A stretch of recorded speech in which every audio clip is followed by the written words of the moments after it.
அன்பு பெருமக்கள் அனைவருக்கும் எங்களது பட்டிமன்ற குழுவின் சார்பாக இதயம் நிறைந்த வணக்கங்களை மகிழ்ச்சியோடு தெரிவித்துக் கொள்கிறோம்.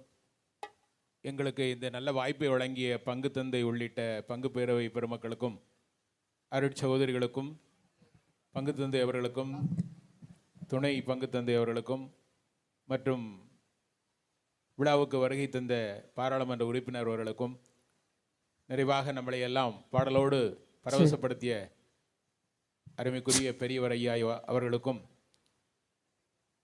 எங்களது இதயம் நிறைந்த மகிழ்ச்சி நிறைந்த வணக்கங்களை தெரிவித்துக் கொண்டு அந்தோணியாரிடம் ஒரு கோரிக்கையோடு எங்கள் நிகழ்ச்சியை துவங்குகிறோம். இருக்கிற கூட்டமாவது கடைசி வரை இருக்கும்படி அவர்கள் மனதிலே நீர் ஆர்வத்தை ஊட்ட வேண்டும். நாங்கள் வரும்போது எல்லா இருக்கைகளும் நிரம்பி இருந்தது. இன்று ஆங்காங்கே இருக்கைகள் இருக்கிறது.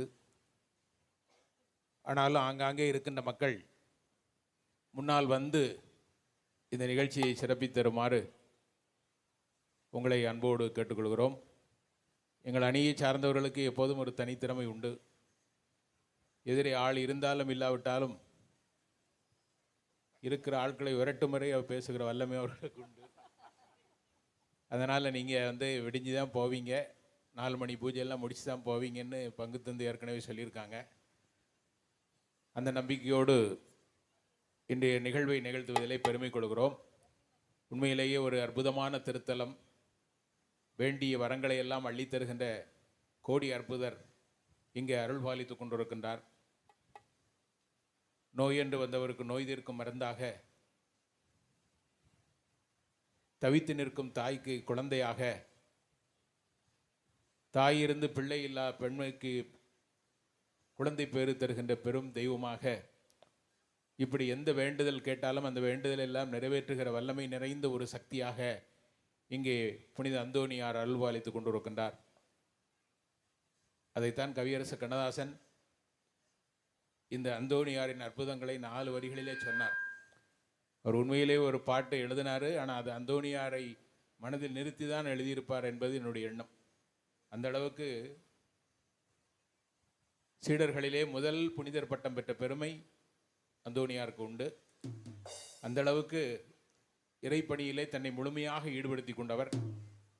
அவர் ஒரு மறைவுரை ஆற்றுகிறார் என்றால் அதை எல்லா மக்களும் பொறுமையோடும் பெருமையோடும் திறமையோடும் கேட்கிற ஆற்றலை இறைவன் அவருக்கு அளித்திருந்தார்.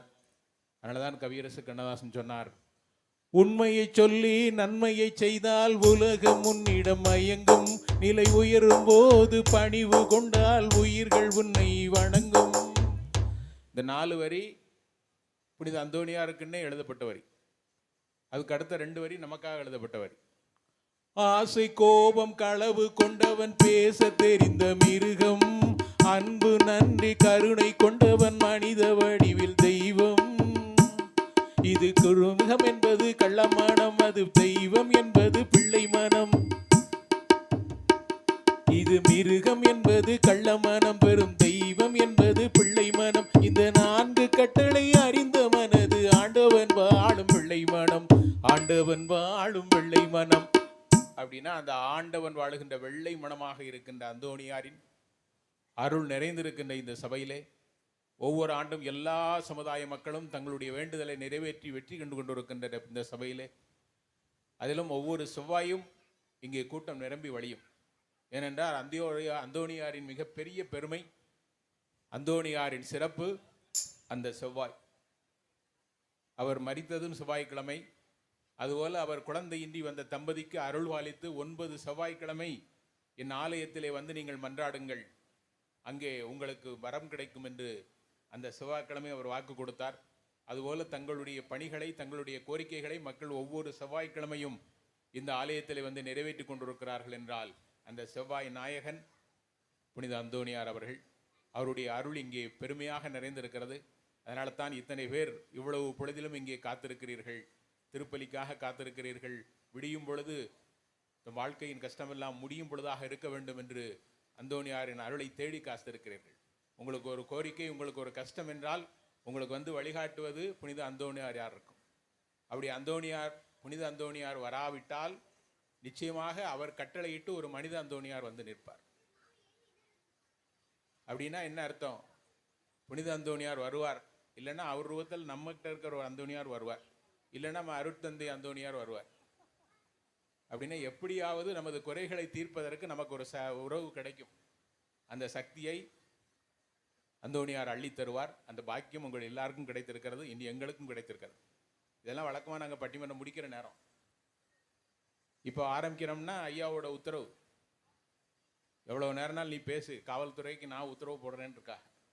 அதனால் நிகழ்ச்சி ரசனையை பார்த்து காவல்துறை அதிகாரிகளும் சரி ஐயப்பாவும் பேசிட்டு போட்டோம், இப்போ தான் மேடை கிடைச்சிருக்குன்னு விட்டுருவாங்க. அதனால் அந்த வாய்ப்பும் அந்த நம்பிக்கையும் எங்களுக்கு இருக்கிறது. அதனால் மிக முக்கியமான ஒரு தலைப்பு, ஏன்னா இன்றைக்கி எப்படிலாமோ தலை போட்டாங்க. ஹோட்டல் முதலாளிலாம் சேர்ந்து ஒரு தலை போட்டாங்க, இட்லிக்கு பெரிதும் தேவை சட்னியா சாம்பாரான்.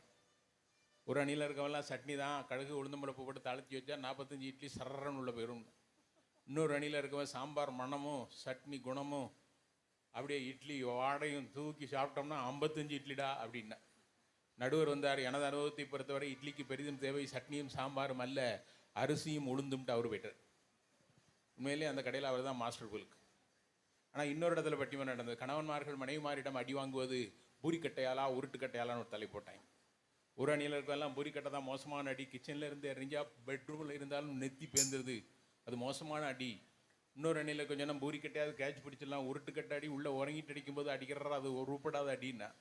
நடுவர் வந்தார், எனது அனுபவத்தை பொறுத்தவரை கணவன்மார்களை மனைவிமாரிடம் அடி வாங்குவது பூரிக்கட்டையாலோ உருட்டுக்கட்டையாலோ அல்ல, தொட்டப்பா கட்டையால்ட்டு அவர் போயிட்டார். அவர் குடும்பத்தில் அதான் பெரிய ஆயுதம்.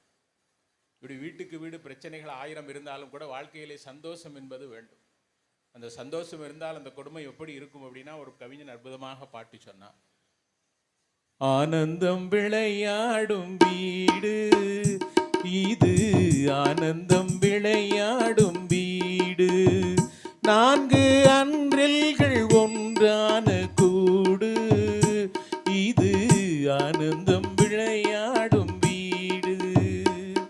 அப்படின்னா அங்கே கணவனும் மனைவியும் புரிந்து கொண்டு வாழுகிற வாழ்க்கை சந்தோஷமான வாழ்க்கை.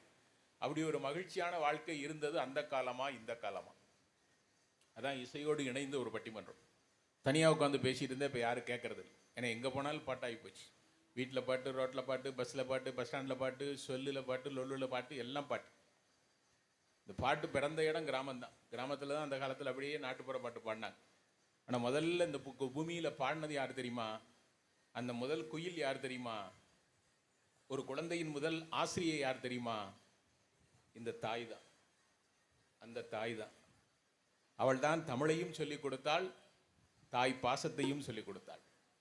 அதனால தான் நான் ஆங்கில வார்த்தை ஏ என்றால் ஆப்பிள் என்றது, தமிழ் வார்த்தை ஆ என்றால் அம்மா என்றது.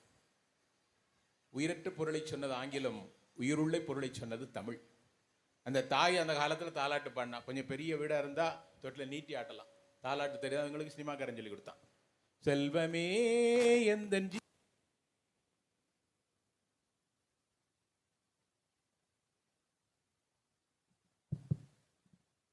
மைக் அமைகிறதும் பொண்டாட்டி அமைகிறது யோகம்.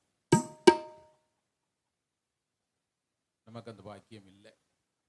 இங்கேயாவது மைக் அமையும்னு பார்த்தேன், அமையலை. நம்ம தப்பு தான்.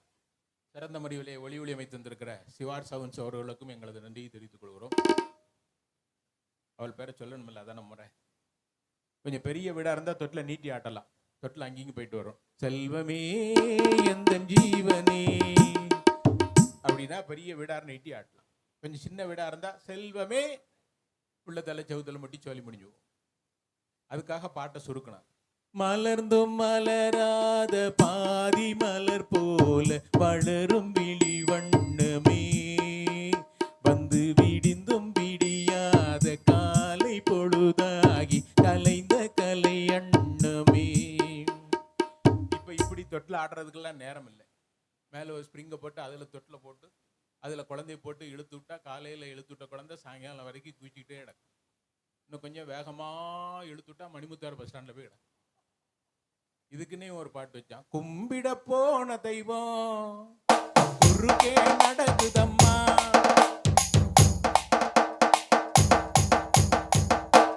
திடீர்னு வந்தோம் நான் பயந்துட்டேன்.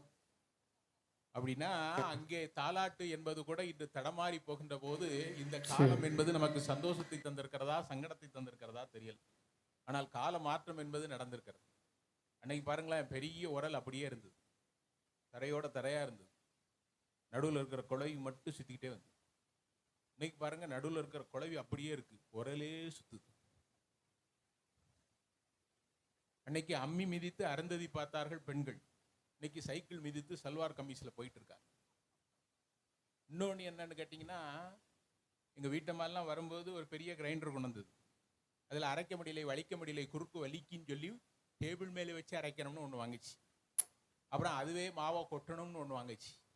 டில்ட்டிங் கிரைண்டர்னு ஒன்று வாங்கிச்சு. 3 கல், அதில் மாமியா மருமவா நாத்தனா 3 பேர் அங்கே கிடந்து கும்மி அடிச்சுட்டு இருந்தாங்க. இப்போ எல்லா கிரைண்டரும் தூக்கி முக்கில் வச்சுட்டு டெய்லி 25 ரூபாய்க்கு மாவு வாங்கி தின்னுட்டு இருக்கோம். இது இந்த காலம். 65 வயசுலேயே எங்கள் அம்மா ஆட்டோரில் போட்டு ஆட்டும், கிரைண்டர் இருக்கும் போதும்.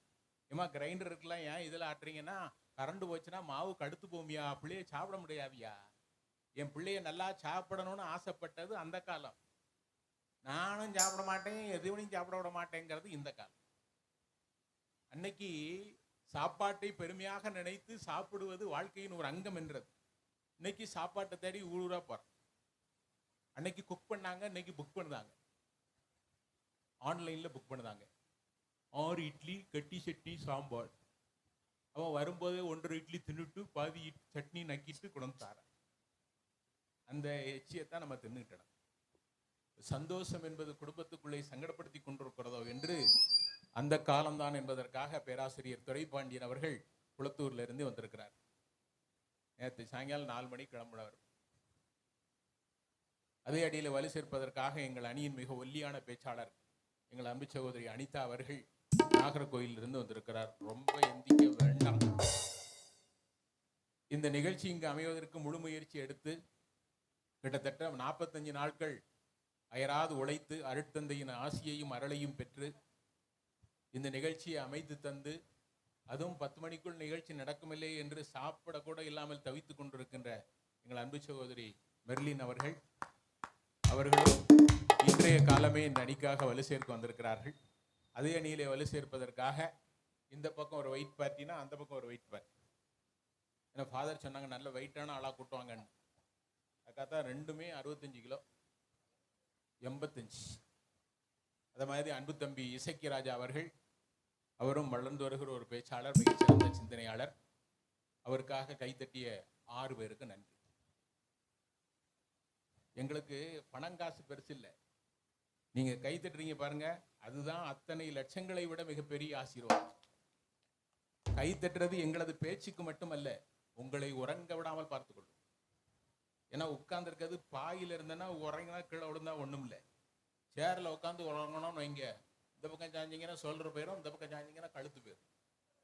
அதனால உறங்க விடாமல் கைதட்டி எங்களை உற்சாகப்படுத்த வேண்டும். கைதட்டுவது எங்களை உற்சாகப்படுத்துவதோடு உங்களுக்கும் குசுத்தொல்லை இல்லாமல் பார்த்துக்கொள்ளும். அதனால எல்லா வகையிலுமே உங்களுக்கு அந்த சிறப்பு இருக்கிறது. அதனால நமக்கு கொடுக்கப்பட்டிருக்கிற நேரம் குறைவாக இருக்கின்ற காரணத்தால் உடனடியாக வாழ்க்கையான மகிழ்ச்சி அந்த காலத்திலா இந்த காலத்திலா என்று இந்த மாபெரும் இசைப்பட்டி மன்றம் துவங்குகிறது. உண்மையிலே இசை என்பது இதயத்தை வருடுகிற மிகப்பெரிய சக்தி. இசையால் தான் ஆண்டவனை எல்லோரும் அரவணைத்துக் கொண்டிருக்கிறார்கள். அந்த இசையோடு இங்கே ஒரு இசை அரங்கம் என்று சொல்லுகிற அளவுக்கு மிகப்பெரிய ஒரு நிகழ்ச்சி அரங்கேற இருக்கிறது. நீங்கள் எல்லாம் இறுதி வரை இருந்து நிகழ்ச்சியை சிறப்பித்திருமாறு உங்களை அன்போடு கேட்டுக்கொண்டு, பாட்டுன்னா அப்படி இருக்கணும் அப்படின்னு சொல்லுவாங்க. பாட்டு அப்படின்னா பாவம், தாளம், ராகம், ஸ்ருதி எல்லாம் இருக்கணும். இப்போ அதெல்லாம் இருக்க வேண்டாம். இந்த காலத்தில் சத்தம் மட்டும் இருந்தால் போதும். அது எப்படி வேணா பாடிக்கலாம். இன்னொருத்தர் ஜிஞ்சிக்கு ஜிஞ்சிக்கு ஜிஞ்சிக்கும் பாரு, அடுத்த ஒருத்தர் புப்புக்கு புப்புக்கும் பாரு. எதுக்கு டண்டக்கு, எதுக்கு புப்புக்கு, எதுக்கு சிச்சுக்குன்னு தெரியாது. ஆனால் அன்று ஒரு பாடல் கொடுத்தார்கள் என்றால், ஒரு பாட்டை கொடுக்கும்போது யோசித்தான். சூப்பரான ஒரு பாட்டு. பாட்டு வரும் பாட்டு வரும், உன்னை பார்த்து கொண்டிருந்தால் பாட்டு வரும், அதை பூங்குயில் கூட்டங்கள் கேட்டு வரும், அதை கேட்டு கொண்டிருந்தால் ஆட்டம் வரும், அந்த ஆட்டத்தில் வெண்மையில் கூட்டம் வரும், பாட்டு வரும். என்ன பாட சொல்லாதே இவங்களை சொன்னாங்க. அப்படின்னா இன்னைக்கு அது எது என்ன ஏது எதுவுமே அர்த்தமில்லாத நிலைமைக்கு போய்விட்டோ அப்படிங்கிறது இவங்களுடைய ஆதங்கம். ஆனா இவர்கள் சொல்லுகிறார்கள், அன்னைக்கு நீங்கள் பாடினீர்கள், பாடத் தெரிந்தவர்கள் மட்டும்தான் பாடினீர்கள். ஆனால் இன்று பாட்டே தெரியாதவர்களையும் நாங்கள் பாட வைத்திருக்கிறோம். சங்கீதத்தின் ஞானமே இல்லாதவர்களையும் சந்திக்கு எடுத்திருக்கிறோம். தலையாட்டுங்க, தெருல விட்டுருக்கோங்க. அப்படின்னா சங்கீதம் எல்லாருக்கும் போய் சேர்ந்திருக்கிறது. இசை எல்லோரையும் ஈர்த்திருக்கிறது. புதிய புதிய வாய்ப்புகள் எல்லோருக்கும் கிடைத்திருக்கிறது அப்படின்னு இவங்க சொல்றாங்க. இது எப்படி என்னங்கிறது எனக்கு தெரியாது. அதனால தலைப்புக்குள்ள நான் போக விரும்பல. அதனால உடனடியாக பட்டிமன்றத்தை ஆரம்பிச்சிடலாம். நீங்க எல்லாரும் சூப்பரா ஒரு கைத்தட்டு கொடுத்தீங்கன்னா எங்க அண்ணன் பாஞ்சி வருவார்.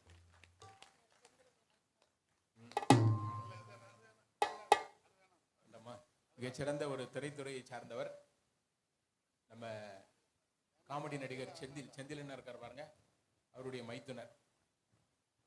அதனால அவரு கூட சினிமா துறையில போறதுக்கு நிறைய வாய்ப்புகள் இருந்தாலும் கூட ஆசிரிய பணி அறப்பணி அதற்கே உன்னை அர்ப்பணி என்று அந்த ஆசிரிய பணிக்காக தன்னை அர்ப்பணித்துக் கொண்ட பெருந்தகை இப்போது பேராசிரியர் துரைப்பாண்டியன் அவர்கள் மகிழ்ச்சியும் நிம்மதியும் வாழ்வில் அந்த காலத்தில் தான் இந்த காலத்தில் அல்ல என்ற அணிக்காக தங்களுடைய கருத்துக்களை தர வருகிறார்.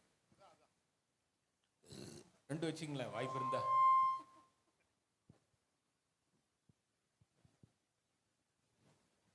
எந்த காலத்திலும் எந்த நேரத்திலும் நன்றியால் உன்னை நான் துதிப்பேன். இயேசுவே உன்னை நான் துதிப்பேன் துதிப்பேன், எந்த வேளையிலும் துதிப்பேன். ஆதியும் நீரே அந்தமும் நீரே, ஜோதியும் நீரே என் சொந்தமும் நீரே.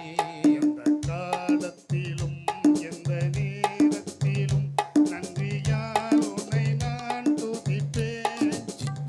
இயேசுவே உன்னை நான் துதிப்பேன் துதிப்பேன், எந்த வேளையிலும் துதிப்பேன். ஐயா,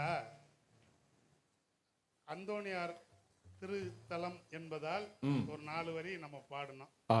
இது எல்லா மதத்தை சார்ந்த பெருமக்களும் சேர்ந்து நடத்துகின்ற ஒரு அற்புதமான திருவிழா என்பதால் சமய சமத்துவ விழா. ஆமா, எனக்கு பிடிச்ச சாமி மேல உங்க அனுமதியோட ஒரு பாட்டு. எனக்கு பிடிச்ச சாமி என்ன சாமி தெரியுமா? கருப்பசாமி. என் சாமி எங்க இருக்கு தெரியுமா? இதோ எந்த தெய்வம் முன்னாலே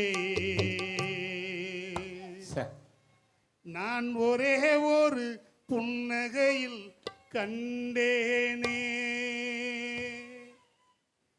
இதோ எந்த தெய்வம் முன்னாலே நான் ஒரே ஒரு புன்னகையில் கண்டேனே. பாசமுள்ள பார்வையிலே கடவுள் வாழ்கிறான், அவன் கருணை உள்ள நெஞ்சினிலே கோயில் கொள்கிறான். இதோ எந்த தெய்வம் முன்னாலே நான் ஒரே ஒரு புன்னகையில் கண்டேனே. பல நூல் படித்து நீ அறியும் கல்வி, பொது நலம் நினைத்து நீ வழங்கும் செல்வம். பல நூல் படித்து நீ அறியும் கல்வி, பொது நலம் நினைத்து நீ வழங்கும் செல்வம். பிறர் உயர்வினிலே உனக்கு இருக்கும் இன்பம், இவை அனைத்திலுமே இருப்பதுதான் தெய்வம். பாசமுள்ள பார்வையிலே கடவுள் வாழ்கிறான், அவன் கருணை உள்ள நெஞ்சினிலே கோயில் கொள்கிறான். இதோ எந்த தெய்வம் முன்னாலே நான் ஒரே ஒரு புன்னகையில் கண்டேனே. அருமையான பாடல். நாடு போற்றும் நல்லவர், நல்ல வரிகள்.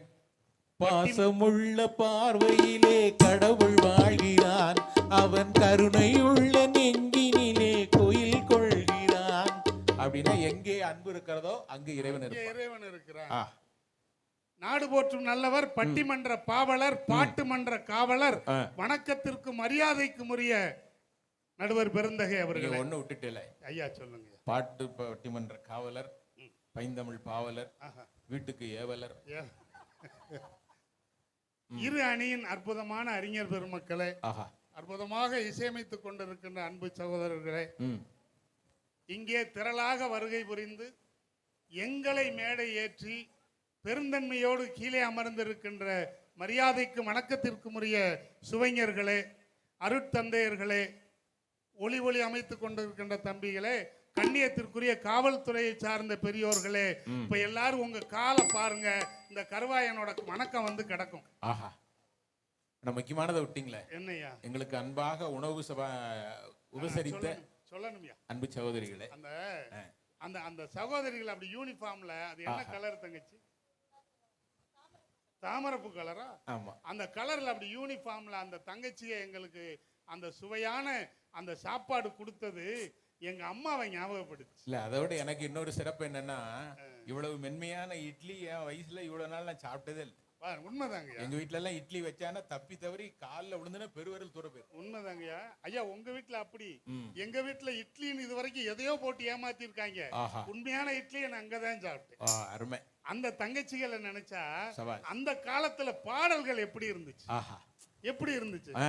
தாயில்லாமல் நான் இல்லை, தானே எவரும் பிறந்ததில்லை, எனக்கு ஒரு தாய் இருக்கின்றார், என்றும் என்னை காக்கின்றார், தாயில்லாமல் நான் இல்லை,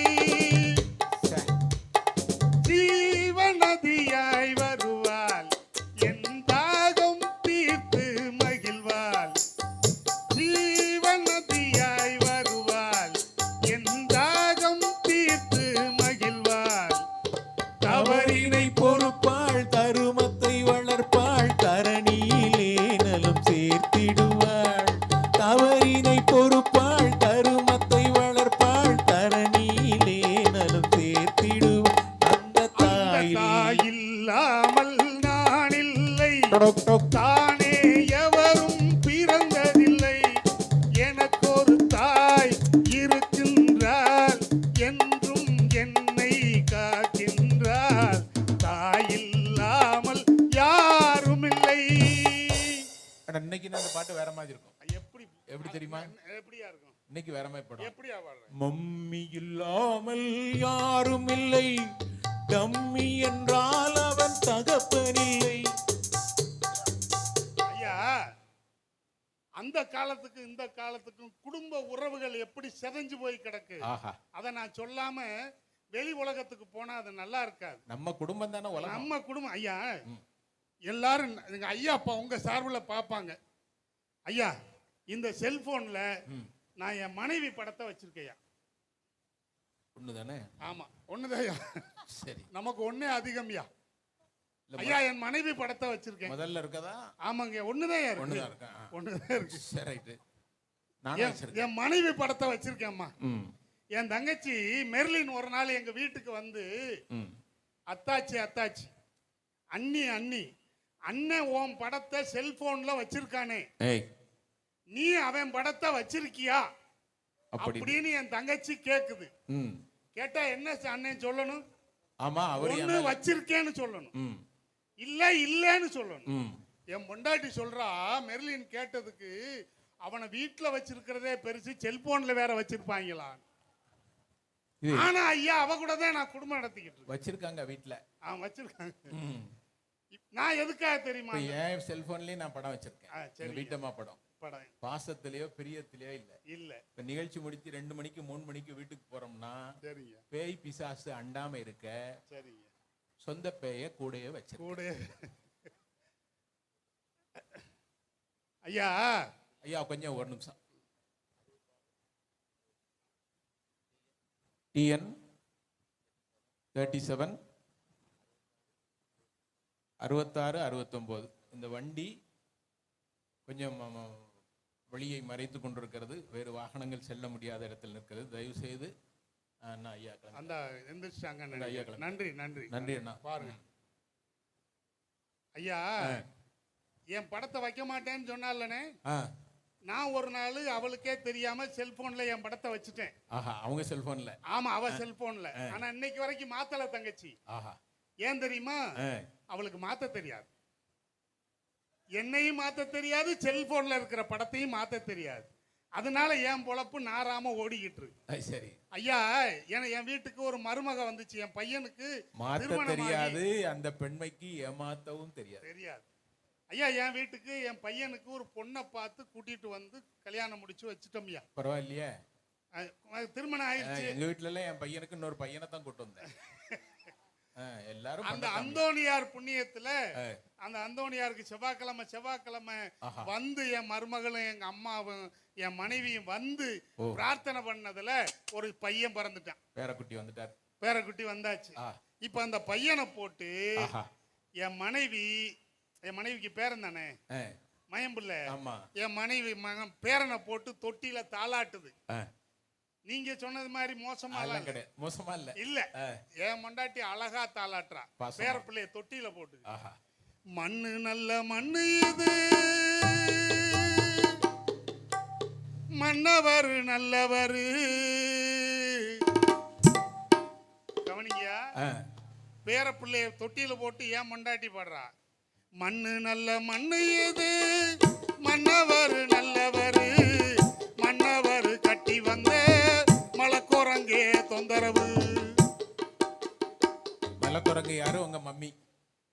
என் மருமக. அங்க இங்க கீழ, இங்க வருது, கீழ வரணும், இங்க கீழ வருது, அடிப்படை கீழ வருது. எஸ். இப்ப என் மொண்டாட்டி என் வீட்டுக்கு வந்து 30 வருஷம் ஆச்சு. அவளே பாட்டு பாடும் போது ஒரு வருஷத்துக்கு முன்னாடி வந்த 30 வருஷம் ஆயிட்டா? ஆமாங்கய்யா. அப்ப நிச்சயமா உங்க அம்மா இருக்க வாய்ப்பு இல்ல. இப்ப அவ எங்க அம்மா பாடி இருக்கு, என் பொண்டாட்டி பாடிட்டால, மாமியா பாடினதுனால இப்ப என் மருமக கிச்சன்ல இருந்து வேகமா ஓடி வந்து, அத்தை தொட்டியை விடுங்க நான் பாடுறேன். என் பொண்டாட்டிக்கு தெரியும் இவ பாடுனா நம்மள நாரா கிழிச்சிருவான்னு. தொட்டியை என் பொண்டாட்டி குடுக்கல. ஆனா அந்த பிள்ளை வம்பு பண்ணி அடுப்புல ஏதோ கருகிற வாசம் இருக்கு, என்னன்னு போய் பாருங்கன்னு சொல்லி அனுப்பிச்சு விட்டுட்டு இப்ப என் மருமக பாடுறான். எப்படி? பூமி நல்ல பூமி இது, புண்ணியர் நல்லவர், புண்ணியரை பெத்தெடுத்த பெருங்கோரங்கே தொந்தரவு. அவ புருஷனுக்கு சொல்ற மாதிரி புருஷனுக்கு அம்மையை சொல்லிட்டா. ஐயா, இப்ப கவனிங்க, உறவு நல்லா. ஒரு பெருங்குரங்கும் ஒரு மலக்குரங்கு இருக்கிற வீட்டுல இந்த கருங்குரங்கு எப்படி இருக்க முடியும்? அதுதான் ராத்திரி பூரா மெர்லின் கூப்பிட, நீங்க கூப்பிட, என் தம்பி கூப்பிட, பட்டிமன்றத்திலேயே காலத்தை போக்கிக்கிட்டு இருக்கோம். ஐயா, ஆனா உங்களுக்குன்னே கண்ணதாசன் ஒரு பாட்டு வச்சார். என்னையா? மரணம் என்னும் தூது வந்தது, அது பொண்டாட்டி என்னும் வடிவில் வந்தது, சொர்க்கமாக இவர் நினைத்தது இன்று நரகமாக மாறிவிட்டது. எழுதுங்கள் இவர் கல்லறையில் அண்ணன் துரைப்பாண்டியன் பாவம் செய்தார், பாடுங்கள் என் கல்லறையில் பிச்சுமணி விவரமானவன்.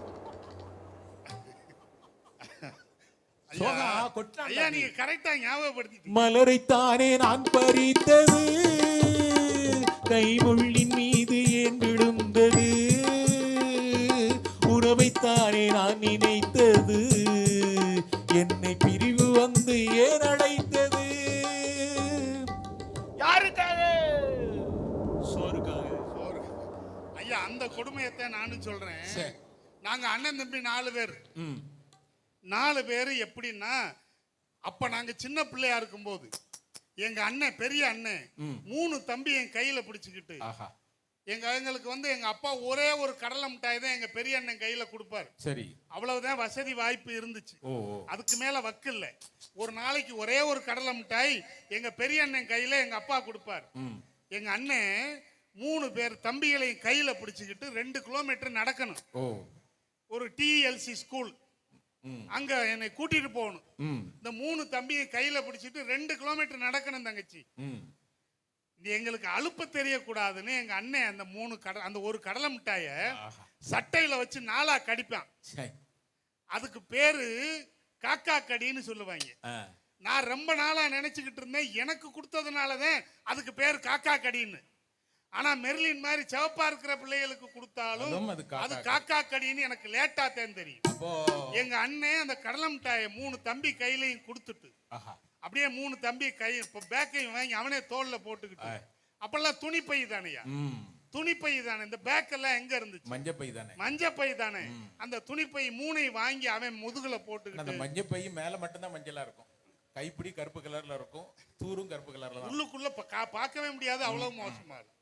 அப்படி அலுப்பு தெரியக்கூடாதுன்னு 3 தம்பியை கையில பிடிச்சுக்கிட்டியா, ராசாக்கள் மாளிகையும் கனத இன்பமடா, 4 கால் மண்டபம் போல் நாங்கள் கொண்ட சொந்தமடா, ராசாக்கள் மாளிகையும் கனத இன்பமடா, 4 கால் மண்டபம் போல் நாங்கள் கொண்ட சொந்தமடா, ரோசாவின் இதழ்களை போல் தீராத வாசமடா, ரோசாவின் இதழ்களை போல் தீராத வாசமடா, 100 ஆண்டு வாழ வைக்கும் மாறாத பாசமடா, முத்துக்கு முத்தாக சொத்துக்கு சொத்தாக அண்ணன் தம்பி பிறந்து வந்தோம் கண்ணுக்கு கண்ணாக, அன்பாலே இணைந்து வந்தோம் ஒண்ணுக்குள் ஒண்ணாக.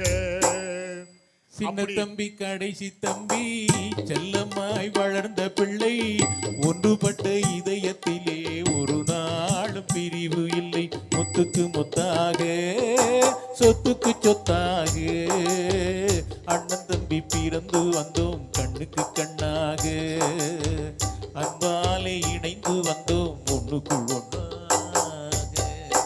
இப்படி ஒரே ஒரு கடலை மிட்டாய் மட்டுமே வாங்க வக்கிருந்தப்ப கூட எங்க வீடு ராசாக்கள் மாளிகையா இருந்துச்சு பாசத்தால். ஆமா, 4 திசையில இருந்து 4 பொம்பளை ஆளு எங்க வீட்டுக்கு வந்துச்சு. 4 பேர் வந்தாங்க. ஆமா, 4 அண்ணன் தம்பில. ஓ, சின்ன வயசுல கல்யாணம் முடிச்சு. ஆமா, 4 அண்ணன் தம்பி. இப்ப கொஞ்சம் சரி சரி, 4 பேருக்கு ஆளுக்கு ஒரு பொண்ணு வந்துச்சியா. ஓ, இப்ப இந்த நாட்டுல இருக்கிற எல்லா பொம்பளைகளும் என்ன பாட்டு பாடுறாங்க தெரியுமா? ஐயா, நான் ஒரு பாட்டு பாடுறேன், இது அந்த திரைப்படத்துல யாரு யார்கிட்ட பாடினதுன்னு நீங்க சொல்லுங்க. சரி. தாய்க்கு நீ மகனில்லை, தம்பிக்கு அண்ணனில்லை, தாய்க்கு நீ மகனில்லை, தம்பிக்கு அண்ணனில்லை, ஊர்பழி ஏற்றாயடா கர்ணா, உன் பழி கொண்டே நடா கர்ணா, வஞ்சகன் கண்ணனடா. ஐயா, இந்த பாட்டு அந்த திரைப்படத்துல என்ன காட்சியில வரும்னு எல்லாருக்கும் தெரியும். இப்ப இந்த பாட்டை யார் பாடுறா தெரியுமா? இந்த பாட்டை யார் பாடுறா தெரியுமா? வீட்டுக்கு வீடு பொம்பளையால் பாடுறாங்க புருஷனை பார்த்து. தாய்க்கு நீ மகனில்லை, தம்பிக்கு அண்ணனில்லை, என்னிடம் சிக்கினாயடா புருஷா, உனக்கு நீ மரணம் தானடா, உன் விதி முடிஞ்சதடா. உறவுகள் சிதைந்து கொண்டிருக்கின்ற மோசமான காலம். ஆனா இந்த நீங்க அப்படி ஒட்டுமொத்தமா அப்படி சொல்ல முடியாது. இன்றைக்கு இருக்கிற பாடல்கள் காலத்துக்கு ஏற்ற மாதிரி இருக்கு. எப்படியா இருக்கு? எனக்கு கல்யாணம் முடிஞ்சு பொண்ணு மாப்பிள்ளையும் வெளியே வரும்போது செட்டுக்கார ஒரு பாட்டு போட்டார். சரி, இன்னைக்கு நான் கிட்டத்தட்ட 50 வயசு தாண்டிட்டேன். என் நினைவுல ஓடிக்கிட்டே இருக்கு. என்ன ஓடிட்டு? இப்போ வந்த பாடல் தான். எப்படி ஓடுது? என் கதை முடியும் நேரம் இது என்பதை சொல்லும் ராகம் இது. ஒட்டு மொத்தமா சேர்ந்து சொந்தக்காரெல்லாம் சேர்ந்து முடிச்சான்.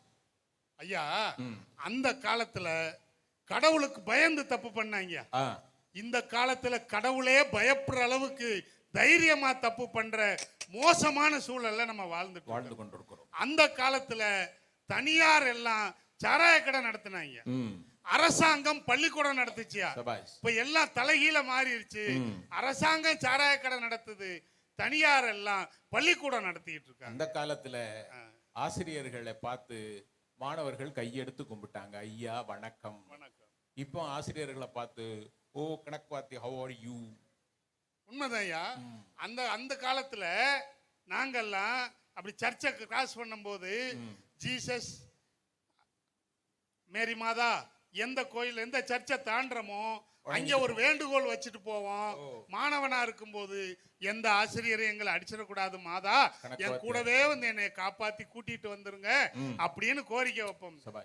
இப்போவும் நான் ஆசிரியராக இருக்கும்போது அதே சர்ச்சை கிராஸ் பண்ணும்போது நான் தான் கோரிக்கை வைக்கிறேன், எவனும் கத்தி எடுத்து குத்திராம பார்த்துக்க மாதா. முன்னாடிலாங்கய்யா ஒரு வாத்தியார் அங்கேருந்து வருவார், 10 பையன் சேர்ந்து வருவான். ஒரு வாத்தியாரை பார்த்த உடனே 10 பேர் சிதறி ஓடுவான்.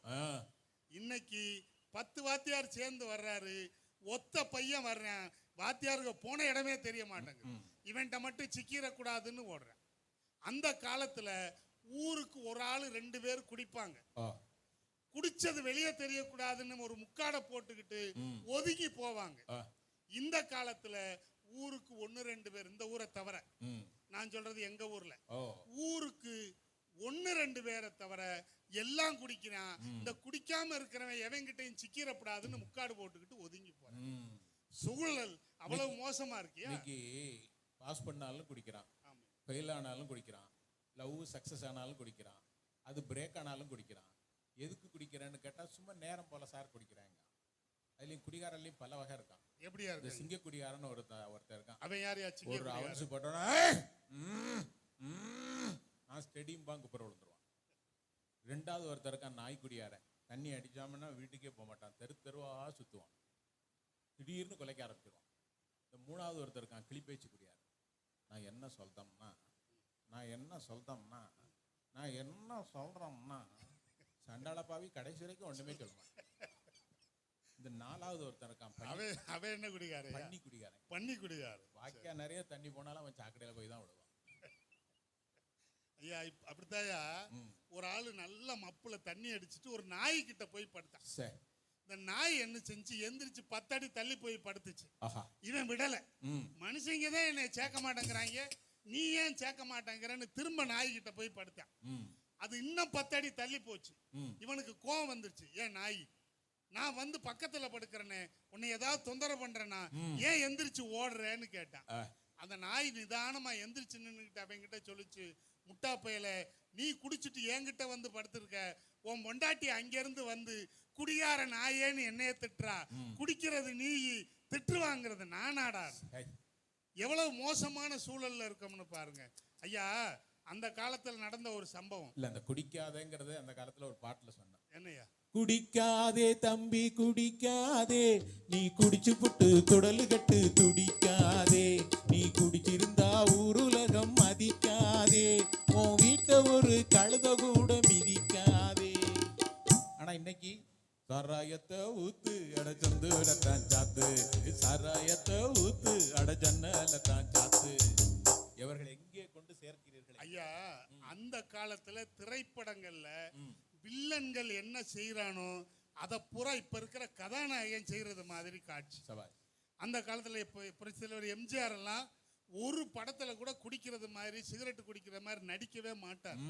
அதனாலதான் இன்னும் 100 வருஷம் ஆனாலும் அந்த ஆளு இவங்க மனசுல இருந்து போக மாட்டாங்க. அந்த காலத்துல சினிமாலயோ நாடகங்கள்லயோ வில்லனா நடிக்கிறவங்க அவங்க குருநாதர்கிட்ட ஒரு கோரிக்கை வைப்பாங்களாம். நான் 29 நாள் 30 நாள்ல 29 நாள் என்ன வேஷம் வேணாலும் போட்டுக்கிறேன், ஒரே ஒரு நாள் ஒரு நல்ல வேஷம் எனக்கு போடு கொடுங்க, இல்லை நான் என் மனசே கேட்க மாட்டேங்குது அப்படின்னு சொல்லி நடிக்கிறது கூட மோசமா நடிக்கிறதுக்கு பயந்தது அந்த காலம்யா. ஐயா நான் நிறைவா ஒரு செய்தியை வேணா சொல்லிட்டு, ஐயா NSKன்னு ஒருத்தர், டி.ஏ. மதுரம்னு ஒரு ஆளு, அப்ப இருந்த நடிகர்கள் எப்படி இருந்தாங்க, இப்ப இருக்கிற நடிகர்களை பத்தி நான் சொல்ல போறதில்ல, உங்களுக்கே தெரியும். இந்த NSK டி.ஏ. மதுரம் 2 பேரும் கணவன் மனைவி. 2 பேரும் ஒரு நாள் வீட்டு வாசல்ல உட்கார்ந்து இருக்காங்க தங்கச்சி. அப்படி உட்கார்ந்து இருக்கும்போது அங்க இருந்து ஒரு 20 வயசு இருக்க ஒரு பொண்ணு, அப்படியே கற்பஸ்திரி, அங்க இருந்து வந்து மதுராம் அம்மாட்டையும் NSKட்டையும், ஐயா எனக்கு பிரசவ வலி வந்துருச்சு, ஹாஸ்பிட்டலுக்கு போகணும், செலவுக்கு காசு இல்லை, கொடுங்கன்னு கேட்கு. கேட்ட உடனே இவரு அந்த காலத்துல 100 ரூபான்னா அதுக்கு எவ்வளவு மதிப்பு இருக்கும்னு பாருங்க. கொஞ்சம் கூட யோசிக்காம 100 ரூபாய் எடுத்து அந்த அம்மா கையில கொடுத்துறாரு. கொடுத்துட்டு அந்த அம்மா வாங்கிட்டு போயிருச்சு. இப்ப மதுரம் அம்மாவையும் நீங்க யோசிக்கணும். கொடுக்கறது வரைக்கும் அந்த அம்மா வாயை திறக்கல. போன உடனே கணவன் கிட்ட சொல்லுச்சு, நீங்க இப்படி ஏமாளின்னு எனக்கு தெரியாம போச்சே. அவளை நீங்க நல்லா கவனிச்சீங்களா? அவ வயிற்றுக்குள்ள தலையணைய வச்சுட்டு வந்திருக்கா. அவ உண்மையிலேயே கர்ப்பஸ்திரி கிடையாது, உங்களை நடிச்சு ஏமாத்திட்டான்னு சொன்ன. இப்ப என்எஸ்கே சொல்றாரு, ஆமா நீ நானும் இவ்வளவு பெரிய வீட்டுல வாழ்றமே, இந்த காசு எப்படி வந்துச்சுன்னு கேட்ட. உடனே அந்த அம்மா சொன்னாங்க, நம்ம நடிச்சதுனால வந்துச்சு. நீ நல்லா இருக்கே, நீ சொல்ற நியாயம். நீயும் நானும் நடிச்சா மட்டும் மக்கள் காசு கொடுக்கணும். நம்ம கிட்ட வந்து யாரோ ஒருத்தி நடிச்சு நம்ம காசு கொடுத்தா குறைஞ்சா போயிடுவோம். அவன் நடிக்கிறான்னு தெரியும். எனக்கு நடிப்புக்கு காசு கொடுக்கிற மக்கள்ல இருந்து ஒருத்தி என்கிட்ட வந்து நடிச்சிருக்கிறா, அவ நடிக்கிறான்னு தெரிஞ்சும் நான் 100 ரூபாயை கொடுத்தேன்னு பெருந்தன்மையாக கொடுத்த பெருந்தன்மையாளர்கள் வாழ்ந்த தேசம் கொடை வள்ளல்கள் வாழ்ந்த தேசம். கொடை வள்ளல்கள் வாழ்ந்த தேசம். ஆனா இன்னைக்கு பெத்த தாய்க்கு சோறு போட மாட்டேன். ஐயா, அப்பா அம்மா செத்தா மொட்டை போடுறாங்க, ஆனா உயிரோட இருக்கும்போது சோறு போட மாட்டேங்கிறான். இது என்ன நியாயம்? இப்படி மோசமான காலம். இந்த முதியோர் இல்லம் எப்படி வந்துச்சு? எங்க இருந்து வந்துச்சு? அந்த காலத்துல அப்படி எல்லாம் இருக்க முடியுமா? யாருன்னே தெரியாதவங்களை வீட்டுக்கு கூட்டிட்டு வந்து திண்ணையில உட்கார வச்சு சாப்பாடு போட்ட சமுதாயம் நம்ம பெரியவங்க உட்கார்ந்து இருக்கிற சமுதாயம். இப்ப நான் ரொம்ப சொன்னா அந்த பெரியவங்களுக்கெல்லாம் கண்ணீர் வந்துடும். இவங்க பாட்டி தாத்தாவை இவங்க எப்படி பாத்துக்கிட்டாங்க, ஆனா இதே தாத்தா பாட்டிய இப்ப இருக்கிற ஜெனரேஷன் அதே மாதிரி மரியாதையோட பாக்குதா? இல்ல. எங்க அம்மா சொல்லிட்டாங்க, இல்லன்ட்டாங்க. இல்ல இல்ல. எவ்வளவு மோசமான சூழல்னு பாருங்க. பெத்த தாயை மதிக்கல, பெத்த தந்தையை மதிக்கல. எப்படிப்பட்ட அம்மாங்கய்யா? ரத்தத்தை பாலா கொடுத்து வளர்க்கிற தாய் 10 மாதம் இந்த பக்கம் பிறண்டு படுக்க முடியாது, அந்த பக்கம் பிறண்டு படுக்க முடியாது. பிள்ளைக்கு சேதம் வந்துருமோ, அதை சாப்பிட்டா இந்த கோளாறு வந்துருமோ, இதை சாப்பிட்டா அந்த கோளாறு வந்துருமோன்னு பத்தியமா 10 மாசம் இருந்து அந்த குழந்தை பால்குடி மறக்கிறது வரைக்கும் அந்த குழந்தைக்காகவே வாழ்ந்து அவனை பெரியவனாக்கி இன்னும் ஒரு திருமணத்தை முடிச்சு வேலை வாங்கி கொடுத்து நம்மளை நல்லா பார்த்துக்கணும்னு நினைச்ச தாயை முதியோர் இல்லத்துல கொண்டு போய் விடுறானே. அப்படிப்பட்ட மனிதர்கள் வாழுகின்ற இந்த காலம் நல்ல காலமா இருக்குமாயா? வாய்ப்பே இல்லை. அப்பாவை பத்தி சொல்லணுமா? அம்மாங்கிறது ஒரு வரி கவிதை என்றால் அப்பா என்பது ஒரு வரி சரித்திரம்யா. அம்மா 10 மாசம் குழந்தையை சுமக்கிறா, அப்ப காலம் முழுவதும் அந்த குழந்தைய தோல்லையும் மார்பிளையும் தூக்கி சுமக்கிறாயா. எப்படிப்பட்ட அப்பா? அந்த அம்மா கூட நான் 10 மாசம் சுமந்தேன்னு சொல்லி காம்பா. ஆனா வாழ்க்கை புறம் தொழிலே சுமக்கிற தந்தை நான் தான் உன்னை சுமந்தேன் வளர்த்தேன் என்று சொல்லி காட்டியதே அந்த அப்பா தாயா. அப்பா கைய புடிச்சு நடந்தா தெரு அழகாக மாறும். அவர் ஆசைப்பட்டு கொஞ்சும் போது அவர் வீச முடி கீரும். பார்க்கத்தாளு கொஞ்சம் அழுக்காக இருப்பாரு, பிச்சி பூவ போலதான் எங்கள் அப்பா சிரிப்பாரு. மேல் சட்டை போட்டதில்ல, கால் செருப்பும் கேட்டதில்ல, பாய் விரிச்சு படுத்ததில்ல, பட்ட கடனால் தூக்கம் வல்ல. அவர் உழைச்சு களைச்சதனால் எல்லாரும் உங்க அப்பா தூங்கும் போது உங்க அப்பா கைய பாருங்க, ரேகையே அழிஞ்சு போயிருக்கும். உங்களுக்காக உழைச்ச அந்த தாயையும் தந்தையையும் தயவு செய்து மறந்துட்டு எந்த தெய்வத்தை கும்பிட்டாலும் நமக்கு புண்ணியம் வந்து சேர்வதற்கு வாய்ப்பில்லை. தாயை தந்தையை உடன் பிறந்தவர்களை சுற்றத்தாரை மதிக்கின்ற அந்த தன்மை சுத்தமாக மறைந்து விட்டது. இந்த காலத்தில் மனிதர்கள் மதிக்கப்பட்டார்கள். ஐயா, நிறைவா ஒரே ஒரு விஷயம், நீங்க எல்லாரும் ஒத்துக்குருவீங்க. எங்க வீட்டுக்கு ஒரு 20 வருஷத்துக்கு முன்னாடி யாராவது வந்தா எங்க அண்ணனோ நானோ எங்க அப்பாவோ, வாங்க இது எங்க அப்பா, இது எங்க சித்தப்பா, இது எங்க மதினி, இது எங்க பெரியம்மா, இது எங்க பாட்டின்னு சொல்லி உறவுகளை அறிமுகப்படுத்தணும். இன்னைக்கு உங்க வீட்டுக்கு நான் வர்றேன்னு வச்சுக்கோங்க, அந்த தம்பி என்ன சொல்லுவாரு, வாங்க வீட்டுக்கு வாங்க, இது போன வாரம் வாங்கின வாஷிங் மிஷின், இது முந்தா நாள் வாங்கின டிவி, இது போன மாசம் வாங்கின ரெஃப்ரிஜிரேட்டர். ஆய். இப்படி இயந்திரங்களை அறிமுகப்படுத்தி இயந்திரங்களை நினைத்து பெருமைப்படுகின்ற மோசமான சூழல் இந்த ஊரை தவிர எல்லா ஊர்லயும் இருக்கு. இந்த ஊர் மாதிரி எல்லா ஊரும் இருந்துட்டா அந்த காலம் இந்த காலம் எல்லாம் சிறப்புன்னு நான் சொல்லுவேன். உங்களுக்கு ஒரு உண்மை தெரியுமா? என்னங்க? எல்லா ஊர் மக்களும் இருக்காங்க. அது வேற இருக்கா? அப்ப இங்க வந்திருக்கிறவங்களை தவிர மத்த அப்படி சொல்லிருங்க. மொத்தத்துல மனிதர்களுக்கு மதிப்பில்லை, மனிதநேயம் குறைந்து கொண்டிருக்கிறது. தாய் அன்பை தந்தை அன்பை உதாசீனப்படுத்தி கொண்டு பணத்தை தேடி ஓடிக்கொண்டிருக்கிறார்கள். சுயநலத்தோடு வாழ்ந்து கொண்டிருக்கிறார்கள். இவர்கள் சுயநலம் எல்லாம் மறந்து தாய் தந்தையை, சுற்றத்தாரை, ஊராரை, இந்த உலகத்தாரை நேசிக்கின்ற காலம் வருமானால் அதுதான் நல்ல காலம் என்று சொல்லி வாய்ப்பிற்கும் வாய்மொழி கேட்டமைக்கும் நன்றி கூறி விடைபெறுகிறேன். நன்றி, வணக்கம். இப்போது நீங்கள் தண்ணி போட வேண்டிய காலம். உட்காருங்கள். நான் உண்மையிலே நம்ம துரைப்பாண்டியன் சார் உறவுகளின் பெருமையை அப்படியே சுட்டி காட்டிருக்கார். தாய் தந்தையை மதிக்கின்ற உறவு, வீட்டிலே கூட்டு குடும்பமாக வாழுகிற உறவு, வீட்டுக்கு வருகிறவர்களை வரவேற்கிற உறவு, வீட்டில் வந்தவர்களுக்கு அன்பாக உபசரிக்கிற உறவு எல்லாம் இருந்தது. ஆனால் இன்னைக்கு மாறிட்டு. இந்த காலத்தில் கல்யாண பொண்ணு வந்ததுன்னு வைங்களேன், குனிஞ்சது என்ன நிமிராமல் வந்தது, குடும்பத்தலை நிமிர்ந்தது. இப்போ நாகரிக காலத்தில் பொண்ணு